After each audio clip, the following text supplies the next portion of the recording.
So with the Sunrise device, it's looking at mandibular jaw movement, which correlates with respiratory effort and also correlates with sleep disordered breathing patterns. So for the Sunrise sleep package, you will get the device, some bloods taken via our walk-in clinic downstairs on the ground floor, associated with common symptoms of sleep.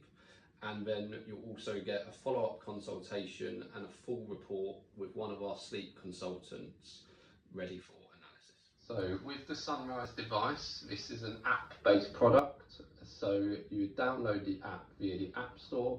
You can use it in the comfort of your own home at whatever night is most convenient for yourself. We've also got a step-by-step guide that we would give you.